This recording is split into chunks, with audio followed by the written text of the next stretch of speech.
Imagine standing in 4th century Jerusalem, just steps away from where Jesus was crucified and buried. You're about to be baptized, but first, you need to understand what you're getting into. A bishop named Cyril is about to spend weeks teaching you the deepest truths of the Christian faith, article by article, mystery by mystery. These aren't just lectures. They are a transformation. Around 350 AD, Jerusalem was a city transformed. Constantine had legalized Christianity just decades earlier, and pilgrims were flooding in to see the newly built Church of the Holy Sepulchre. Cyril, the Bishop of Jerusalem, had a crucial responsibility, preparing candidates for baptism. These weren't casual inquirers. They were catechumens, people who had been studying the faith for months, maybe years. Now, during Lent, Cyril would deliver his final, intensive teaching before they'd be baptized at Easter. Cyril begins with a wake-up call. In the Catechetical, his introductory lecture, he tells the candidates, "You're standing at a crossroads. This isn't about joining a social club. Baptism is about dying and rising with Christ. It's warfare against invisible enemies. It's a wedding covenant with God." He warns them, examine your motives. Are you here to impress someone, to gain social status? Because if so, you're wasting your time. God searches the heart. You can fool the bishop, but not the one who sees in secret. Then he offers hope. Even if your motives are mixed now, God can purify them. The water of baptism can wash away any sin, no matter how dark. Just come with sincerity. The first 5 lectures focus on repentance and spiritual warfare. Cyril doesn't sugarcoat the stakes. Before you can turn to Christ, you must renounce Satan. This isn't symbolic. In Cyril's world, demons are real, active, and hostile. He describes how the catechumens will literally face west, the direction of darkness, and say out loud, "I renounce you, Satan, and all your works, and all your pomp, and all your service." Then they'll turn east, toward the rising sun, toward Christ, and pledge their allegiance to him. It's a cosmic shift in loyalty. You're changing kingdoms, changing lords, changing destinies. And once you make that turn, there's no going back. Starting with Lecture 6, Cyril walks through the Creed, the statement of faith that every baptismal candidate must memorize and confess. This isn't a theology textbook, it's a treasure map. Each article of the Creed is a doorway into the mysteries of God. We believe in one God, the Father Almighty, maker of heaven and earth. Cyril unpacks this slowly. One God, not many, not the pantheon of Greek and Roman mythology, not the distant, impersonal deity of the philosophers, but a Father, a Maker, a God who creates out of nothing and sustains everything by his power.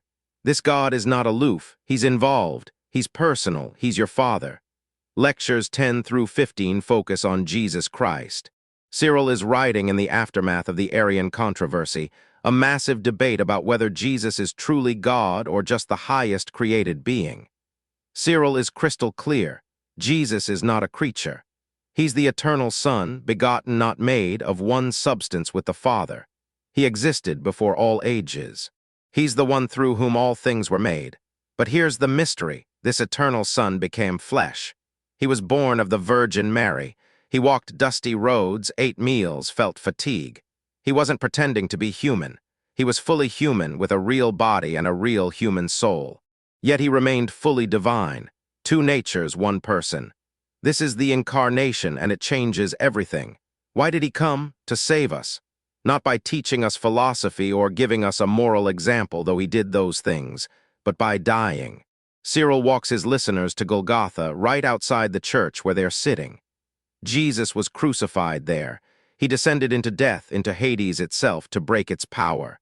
And then on the 3rd day he rose, not as a ghost, as a living, breathing, glorified human being. Cyril doesn't stop at the resurrection. Jesus ascended into heaven and sat down at the right hand of the Father. He's reigning now, Cyril says, as king and high priest. But he's not staying there forever. He's coming back. And when he does, every human being who has ever lived will stand before his judgment seat. This isn't a metaphor.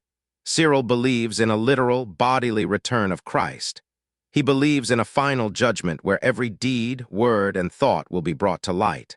He believes in heaven and hell, reward and punishment, justice and mercy, and he wants his listeners to be ready. Lectures 16 and 17 turn to the Holy Spirit, the most mysterious person of the Trinity. Cyril warns against two errors: denying the Spirit's divinity or dividing the Spirit from the Father and the Son. The Spirit is God, fully and equally. He spoke through the prophets. He descended on Jesus at his baptism. He empowered the apostles at Pentecost. And soon, Cyril promises the Spirit will come upon you. In baptism and Chrismation, the Holy Spirit will seal you, indwell you, transform you. You'll receive gifts: wisdom, understanding, counsel, might, knowledge, reverence, the fear of the Lord. You'll become a temple, a dwelling place for God himself.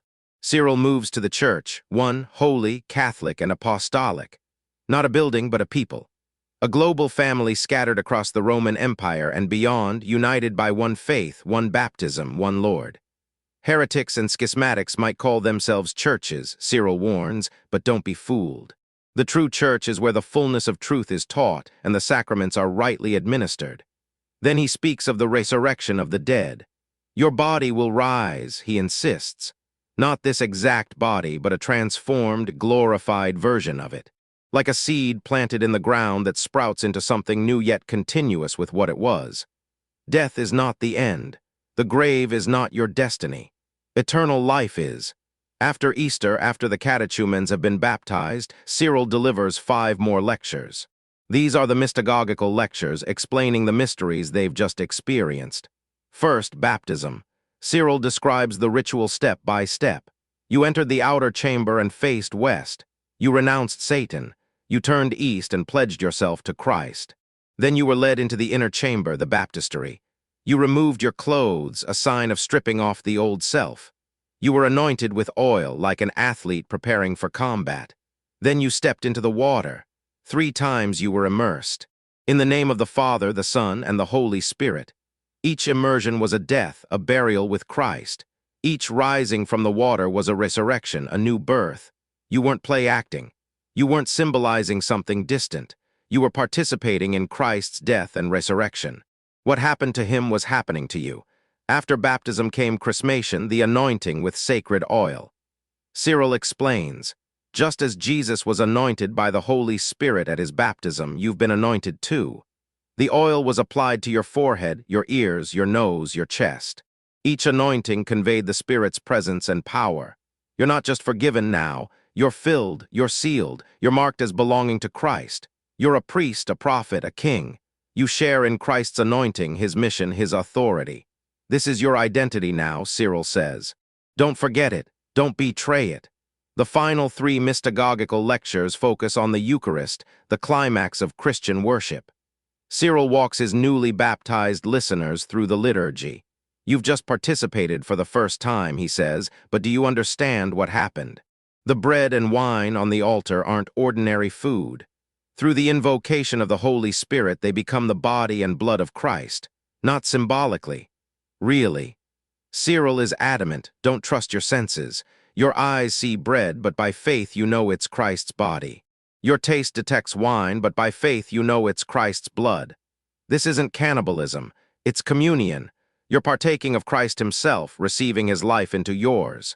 He dwells in you and you in him. This is the medicine of immortality, the antidote to death, the food that sustains you for eternal life. Cyril describes the prayers of the liturgy. First, prayers for the church, for bishops and leaders, for the world. Then, remembrance of the departed, the patriarchs, prophets, apostles, martyrs. We're not alone, Cyril reminds them. We're surrounded by a great cloud of witnesses. The living and the dead are united in this one act of worship. Then comes the epiclesis, the invocation of the Holy Spirit upon the bread and wine. This is the moment of transformation. The priest prays, the Spirit descends, and what was ordinary becomes holy. What was earthly becomes heavenly. Finally, Cyril gives practical instructions. When you approach the altar, make your hand into a throne for the king. Cup your left hand under your right. Receive the bread with reverence. Say Amen, which means I believe this is true. Touch the bread to your eyes to sanctify them. Consume it carefully, letting no crumb fall. This is the body of Christ. Treat it accordingly. Then drink the blood. Don't wipe your lips as if it were something unclean. Touch them to your eyes, your forehead, your other senses, consecrating your whole being. You've tasted the Lord. You've received the medicine of salvation. Now go and live as one who has been united to Christ. Cyril's lectures are more than information. They are formation. He's not just teaching doctrine. He's shaping souls, preparing hearts, ushering people into the mystery of God's saving work. For Cyril, Christianity isn't a philosophy to be debated or a moral code to be followed. It's a participation in the life of the triune God through the death and resurrection of Jesus Christ. The catechumens who heard these words in 350 AD walked out of that church different than they walked in. They'd been buried and raised. They'd been sealed by the Spirit. They'd eaten the bread of heaven. They were Christians now in the fullest sense. Cyril's lectures have survived for over 16 centuries because they capture something essential: the beauty, the depth, and the life-changing power of the gospel. They remind us that baptism isn't a ritual. The Eucharist isn't a symbol. The Holy Spirit isn't a force. These are realities, mysteries, encounters with the living God, and they're still available today. The same Christ who met those 4th-century believers in Jerusalem meets us now. The same Spirit who sealed them seals us. The same body and blood offered on the altar then are offered now. The invitation Cyril extended to his catechumens is extended to us. Come, believe, be transformed.